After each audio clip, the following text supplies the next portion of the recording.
성경 말씀 상고에서 올리겠습니다. 에스라서 6장 1절에서 4절 말씀. 에스라서 6장 1절에서 4절.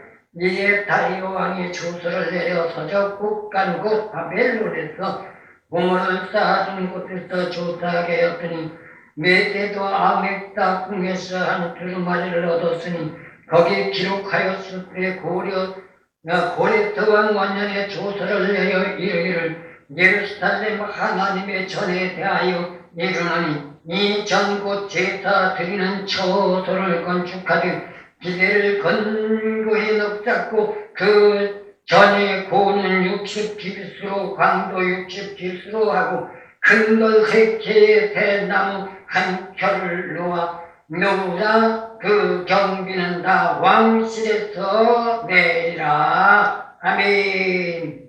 오늘 성경 말씀 에스라서 6장 1절에서 4절 말씀.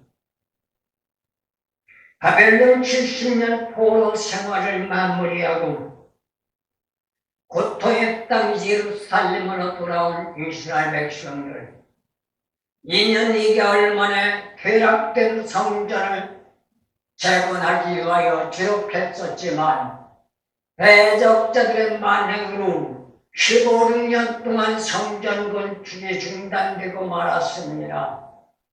그러나 놀랍게도 하나님은 학개와 스가랴 선지자를 통하여 하나님의 거룩한 성전 퇴락된 것을 재건하라고 명령하셨고, 그리고 그러한 역사 속에 대적들의 만행이 있었지만 오늘 성경 말씀 상고해보며 배경하면 당시 박근혜의 다리오 왕에게 보고한 조서의 내용으로 다리오 왕은 오늘 본 말씀 1절에서 말하는 것처럼 남유다 이스라엘 백성들이 재건하는 성전 건축이 정말로 선조 고레스 왕에게서부터 주어졌는 것이라는 조사하기 위하여 악메다 궁에서 두루마리를 얻어냈고, 거기에서 또한 우리가 상고해보면 고레스가 이러한 전제 조건을 명령했다는 사실 3절 말씀 상반절에서 대동됩니다. 고레스 왕 원년에 조서를 내려 이르기를 예루살렘 하나님의 전에 대하여 이르노니 이러한 말씀이 대동되며 증거로 확증되고 있습니다. 이것이 하나님의 역사지요. 사실대로 밝혀내는 것도 하나님의 역사입니다. 어느 시대를 막론하고 인간은요, 죄악으로 만연했고 죄악으로 부패하고 타락했기 때문에 진리보다는 비진리를 더 선호합니다. 오늘날도 마찬가지죠. 우리나라보다는 역사적인 전제가 왜곡되어 버렸습니다. 과거 역사가 현실은 전부가 비진리가 되어버렸습니다. 과거의 비진리가 오늘날 현실의 진리가 되어버렸단 말입니다. 그러다 보니 어떤 문제가 나와요? 역사적인 문제까지 왜곡돼버리고 말았잖아요. 그러니 배우는 학생들도 왜곡된 역사적인 문제를 배우다 보니 우리나라 역사가 잘못된 사실을 알지 못한 채 왜곡된 길로 자신도 모르게 걸어가고 있고 들어가고 있단 말입니다. 이렇게 되면 어떤 문제가 나와요? 심각한 문제가 대동되는 줄로 믿습니다. 오늘날 우리나라 현실적인 전제 조건, 경제적인 문제도, 나라적인 구분의 문제도 이러한 문제에서부터 대동됐다는 것 우리는 잊지 말아야 되는 줄로 믿습니다. 그럼 어떻게 해야 되나요? 오늘의 본문 말씀 다리오 왕처럼 본질이 왜곡된 것 정상적으로 돌려놓기 위하여, 그것을 돌리기 위하여 수고를 아끼지 않고 노고를 아끼지 않는 것처럼 우리들 역시 누가 뭐라 한다 할지라도 역사적인 진리를 바로잡고 나가는 데 주력할 때에 하나님은 우리와 함께 할 것이며, 함께 하신 하나님은 우리가 나가는 길을 열어줄 것이며, 우리가 원하고 말고 소망하는 것이 인간적인 내가 원내고 바라고 소망하는 것이 아니라 하나님이 원내고 바라고 소망하는 것이 되어지는 줄로 믿습니다. 그렇기 때문에 지구촌 역사를 바라볼 때 어느 시대를 막론하고 역사적인 흐름은 공통점이 있다는 겁니다. 상대성을 갖고 반복되는 흐름 속에서 인류의 역사는 형성되어 왔습니다. 그럼에도 불구하고 상황과 여건과 조건적인 모양새만 가지고 자기들의 유익과 자기들의 기득권과 자기들의 안일적인 이치만 가지고 왜곡시키고 있단 말입니다. 그러니 심각한 문제가 결과적으로는 도래할 수밖에 없습니다. 처음에 시작할지 모릅니다. 미묘하기 때문에. 그러나 그것이 과도하게 와중되어져 나갈 때는 상황 여건이 심각하게 돌아간다는 것 우리는 잊지 말아야 되는 줄로 믿습니다. 현실 우리나라 상황 여건을 보더라도 이러한 상황 지속적으로 돌아가게 되면 지구촌에서 매도당할 수밖에 없습니다. 그렇게 되면 어떻게 돼요? 70여 년 동안 허리띠 졸라가 매가며 배고픔을 이겨가며 몸부림치고 쌓아올렸던 경제는 하루아침에 무너지며 어디 가서도 도움을 구할 수가 없고 어디에 가서도 손을 내밀 곳이 없는 불행한 뒷상사를 초래할 수밖에 없다는 건 우리는 잊지 말아야 합니다. 그렇다면 오늘 본 말씀 역사적인 배경을 한번 생각해 볼 때 인류의 역사를 생각해 본다면 하루아침에 성립되는 것은 아닙니다.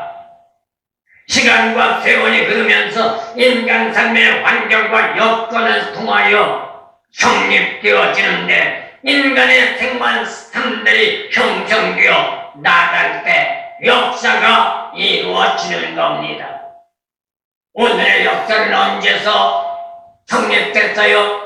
어제 과거라는 역사가 오늘을 만들었습니다. 오늘의 현재 역사는요, 내일의 역사를 만들게 됩니다. 과거의 역사가 화려했다면 오늘 이 시간에 비제를 주고한다 할지라도 순간적인 상황은 화려하겠지만 이 시간에 비제를 주고한다면 그 화려함은 물거품처럼 사라지며 내일의 미래는 엉망진창으로 내일막에서 허해질 수밖에 없단 말입니다. 오늘 본 말씀도 배경을 볼 때 예는 아닙니다. 남유다 이스라엘 백성들의 불성실한 불순종으로 통일왕국은 분열되었습니다.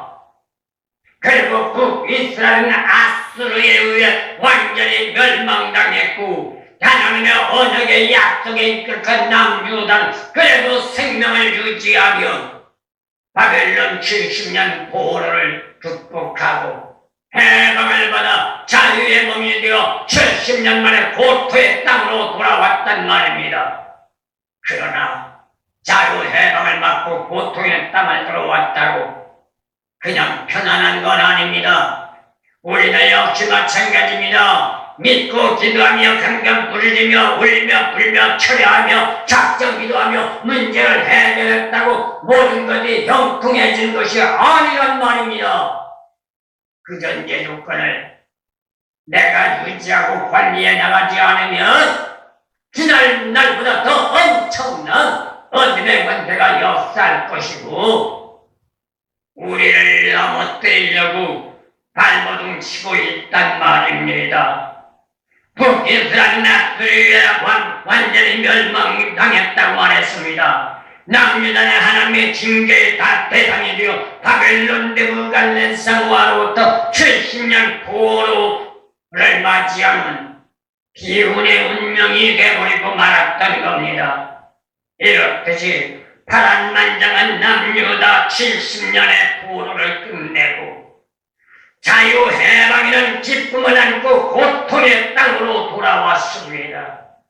그러나 70년간 세월의 흔적은 고토의 땅을 황무지로 만들어버렸단 말입니다.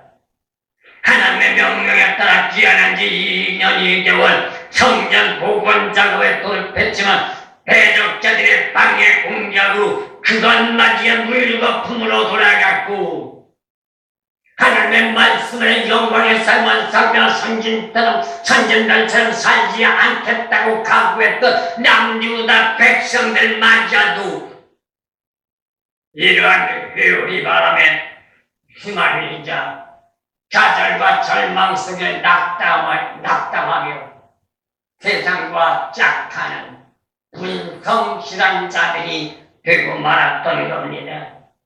이게 죄 많은 인간의 습성이요, 죄 많은 인간의 삶이라는 것이죠.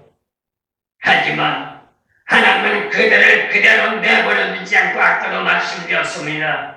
학교와 스가랴 선지자를 통하여 성전 복원을 하라고 명령하셨고 이에 힘을 입은 남유다 백성들은 하나님의 뜻을 성취하기 위하여 새로운 마음의 자세로 성전 복원 작업에 들어가기 시작한 겁니다. 이러할 때 일어난 사건들이 오늘 본 에스라서 6장에서 주는 교훈입니다.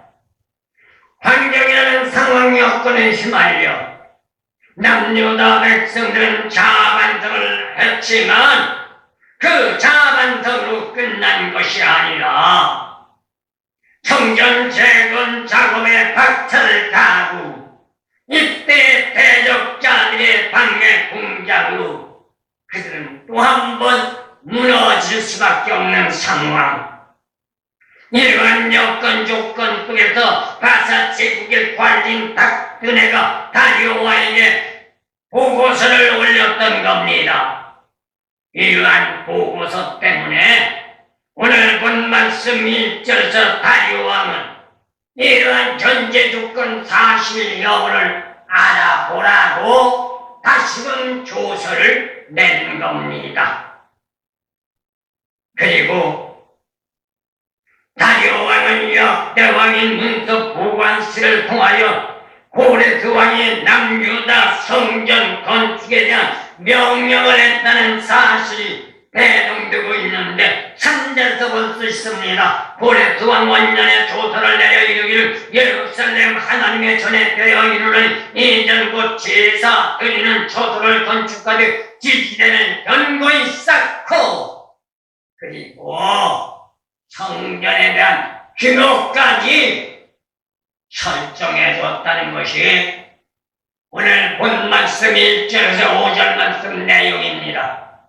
남유다 백성들의 성전 건축에 대한 복원 작업, 이러한 포고령이 고레스 왕으로부터 내려졌고 그러한 사실 여부가 드러난 견성체로 말미암아 다시금 6장 1절에서 12절 말씀 나가오면 다리오 왕을 통하여 다시 한번 조서가 내려지는 것을 보게 됩니다. 그것도 할 수 없는 상황에서 할 수 있는 상황으로 방향 전환을 하게 되었으니 이것이 하나님의 역사고 이것이 하나님의 은혜고 이것이 하나님이 주는 축복인 줄로 믿습니다. 그리고 고레스 왕의 조서가 사실화로 드러난 것이 나타나고 있는데 요나대강 서편 지역의 총독 닥드네의 보고를 접한 다리오 왕, 닥드네의 요청대로 필요한 자료를 조사하도록 관리에게 지시했고 그 지시의 결과로 남유다 백성들의 성전 건축을 허락한 고레스 왕의 조서를 발견하게 된 겁니다. 그게 3절의 말씀인 겁니다. 악메달궁에서 발견되었고 남유다 백성들이 성전을 건축하는 역사적 합법선을 증명해주고 있었던 겁니다. 고레스 왕의 조서는 메레도 악메달궁에서 발견되었고 다리오 왕은 닥드네의 보고를 접했으며 닥드네의 요청에 따라 고레스 왕의 조서의 사실 여부를 확인하게 되었던 겁니다. 이에 관리들은 왕의 도서실을 조사하기 시작한 결과입니다. 놀랍게도 주전 538년 고레스 원년 오늘 본만승 3전 상반전 고레스 왕은 조서를 내리는데 그 조서는 남유다 백성들 고토의 땅으로 돌아가 70년 동안 퇴락된 성전을 수축하라는 선전투구와 같은 명령을 내렸으니 이때가 주전 520년이었습니다. 다리오 왕 2년 다리오 왕이 고레스 왕의 조서에 따라 다시금 조서를 내는 거지요. 그렇다면 이러한 역사적인 사건을 통하여 오늘날 믿는 자들에게 주어지는 교훈은 과연 뭘까요? 우리는 생각해봐야 될 겁니다. 고레스 왕은 계절에 따라 규칙적으로 도성을 옮겨다니면서 거주했는데 사실 여름철에는 이곳 앙메다 궁에서 고레스 왕은 보냈다는 겁니다. 그리고 고레스 왕의 조서가 발견된 것이 이곳이라는 것도 증명해주고 있습니다. 70년 바벨론 포로기를 마치고 귀환하는 이스라엘 백성들 본국인 예루살렘으로 돌아와 성전 건축을 허락하는 조서를 부여받고 그 일에 착수했던 때가 고레스가 바사 왕으로 즉위하던 첫해 주전 538년 여름으로 고레스 원년이라고 오늘 본 말씀에서 3절을 보면 말해주고 있습니다. 그렇다면 당시 시대적인 배경을 한번 생각해 볼 필요가 있겠죠. 고레스 왕은 앙메다 궁에 거주하고 있을 때라는 것을 말하는데 이것이 18년 전 왕실 공문서로 발견되었으니 1장 1절에서 4절 말씀의 내용인 겁니다. 이때 바사 제국은 4개의 도성을 가지고 있었습니다. 하나는 바벨론, 하나는 페르스폴리스, 하나는 수사, 하나는 앙메다. 이는 이전 밀대 왕국의 수도였습니다. 특히 바사 왕들은 이곳을 자신들의 여름철의 별장으로 사용했는데 지금은 이란에서도 테헤란에서 서쪽으로 300km 떨어져 있는 하마단으로 추정하고 있다고 말하고 있습니다. 그리고 마지막 말씀드린다면 과거 역사적인 자료의 실제성을 말해주는데 어느 나라를 막론하고 과거의 역사가 없는 나라는 하나도 없습니다. 그런데 처음에도 말씀드렸다시피 과거의 역사가 왜곡되면 그 나라의 역사는 완전히 뒤바뀌어져 엉뚱한 방향으로 흘러가는 나라와 민족이 되어버리는 겁니다. 이렇게 되면 어떻게 돼요? 역사가 왜곡됐으니 민족의 뿌리가 없습니다. 민족의 뿌리는 허공을 바라보는 것 같습니다. 당시 사람들이여 이러한 전제국을 이렇게 우리가 만들었다고 말할 수 있겠지만 시간과 세월이 흐르며 후세 사람들은 그 과정을 알지 못하고 왜곡된 역사관에 휘말려 자신들의 민족의 뿌리도 알지 못한 채 엉뚱한 방향에서 엉뚱한 삶으로 살아가고 있단 말입니다. 이것처럼 불쌍한 일은 없습니다. 한 개인으로 말한다면 자신의 뿌리를 잊어버리는 것과 같습니다. 부모를 알지 못한 채 부모에게 버림받은 어린아이, 고아원에 들어갔는데 고아원에서 그 아이의 뿌리를 알지 못하니 그 고아원에서 그 아이의 뿌리를 만들어주는 것과 같단 말입니다. 얼마나 비참한 삶이고 얼마나 불행한 역사인가를 우리는 생각해 보게 되는 겁니다. 만약에 이러한 때 누군가가 나라와 민족을 볼 때 어느 나라인가 그러한 나라의 뿌리를 바로 알고 있는데 정작 본인 자신들은 본인들의 뿌리를 알지 못하고 있다면 아무리 나라와 민족이 번영하고 발전했다 할지라도 그들이 볼 때는 웃긴다고 하는 거예요. 가치관이 없는 거예요. 대접을 받을 수가 없는 거예요. 저들은 자기 뿌리도 몰라. 이렇게 비방받고 멸시당하고 천대당하고 있단 말입니다. 고대 문서들은 말씀들을 중구할 때 오늘처럼 이렇듯 종이에다 중구한 것이 아니라 구문 정토판이나 양피지 아니면 파피루스를 사용했는데 앙메다궁에서 발견된 고레스 왕의 조서는 양피지에 기록된 두루마리 형태로 발견됐습니다. 그럼 양피지가 뭐예요? 양의 가죽을 제조해서 거기에다 기록한 문서란 말입니다. 그런데 이러한 문서가 기록된 오늘을 생각해 본다면 대다수의 학자들은 말하기를 페르시아어로 기록했을 것이라고 추측하고 있습니다. 왜요? 바사제국이 페르시아이기 때문입니다. 하지만 시간이 흐르면서 아람어로 번역되어 전달되어 될 것이라는 학자들의 견해도 있습니다.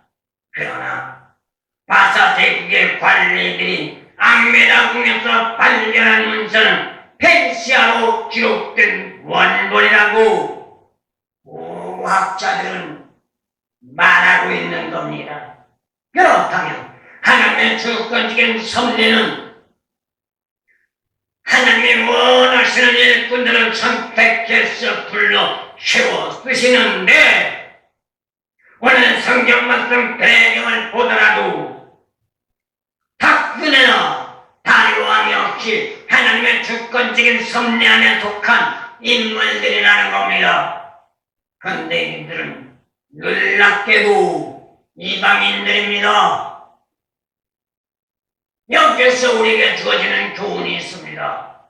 하나님의 역사는 단순하게 믿는 자만 들었으는 게 아닙니다. 때로는 믿지 않는 자도 들었습니다. 때로는 선한 일로, 때로는 막대기로, 때로는 증취함으로, 때로는 구원함으로 이방인도 들어 쓰신다는 말입니다. 다만 문제가 있던 믿는 자들이 이러한 전제 조건의 하나님의 역사를 어떻게 분별해서 받아들였냐가 관건인 줄로 믿습니다. 그렇다면 어떻게 해야 돼요? 인간의 사고, 인간의 지식, 인간의 견해가 든 분별할 수 없습니다. 하나님의 영, 성령이 우리의 심령 속에 들어와 나를 자극하고 나를 일깨워 요한복음 14장 26절 말씀처럼 가르쳐주시고 깨닫게 하시고 생명을 하게 하신 하나님의 역사가 인지하실 때 올바른 분별력을 가지고 상황 여건을 분석하고 헤쳐나가는 축복의 문이 열려지는 줄로 믿습니다. 그렇다면 누가 뭐라 한다 할지라도 저와 여러분들 하나님의 성령에 사로잡힌 하나님의 사람들이 되어져야 되는 줄로 믿습니다. 믿기 때문에 성령이 함께하는 것이 아니고 교회 다니며 직분자가 되었고 목사가 됐다고 배웠다고 하나님의 성령이 함께하는 것이 아니라 하나님의 진리 안에서 하나님이 원하고 하나님의 바라며 하나님의 뜻하는 것을 죽고 사는 것이 문제가 아니라 각오하고 결단하며 나가겠다고 다짐하는 자에게 하나님의 성령은 함께하는 줄로 믿습니다. 그런데 하나님의 역사는 다양하다는 겁니다. 때로는 채찍의 도구도 쓰임받을 수 있습니다. 때로는 하나님의 자신의 뜻을 성취하기 위한 영광의 일꾼으로 쓰임받을 수 있습니다. 그렇다면 우리는 어느 쪽으로 쓰임받기를 원합니까? 막들의 채찍으로 쓰임받기를 원합니까? 하나님의 원하는 일꾼으로 하나님의 뜻을 성취하는 하나님의 사람으로 쓰임받기를 원합니까? 그거는 누가 강요하지 않습니다. 여러분 스스로가 결정해야 하고 여러분 스스로가 대처해 나가야 되는 줄로 믿습니다. 그런데 놀라운 것은 오늘의 본 말씀에서 말하는 바벨론 왕 느부갓네살이나 바사왕 고레스도 그리고 남유다 이스라엘 백성들의 문제를 조선을 써서 다리오에게 상소한 닥스네도 이방인들이지만 하나님이 쓰셨단 말입니다. 여기에서 에레미야 5장 11절 말씀 보면 하나님은 놀랍게도 바벨론 왕 느부갓네살을 통하여 이스라엘 백성들을 포로로 잡은 결과로 멸망하기로 작정하셨고 에레미야 51장 33절부터 35절 말씀 나가오면 바벨론이 멸망할 수밖에 없는 이유까지도 설명해주고 있는 것을 보게 됩니다. 여기에서 우리가 생각할 것이 있다면 선택되어 하나님으로부터 쓰임을 받는다 할지라도 하나님의 원하는 방법론에서 벗어나지 말아야 합니다. 만약에 그렇다면 징계의 대상이 되어 바벨론 왕 느부갓네살이나 바사왕 고레스처럼 하나의 막대기에 뒤에 올랐고 꺾임을 당하 버림받는 불상사가 된다는 것 잊지 마시기를 축원합니다.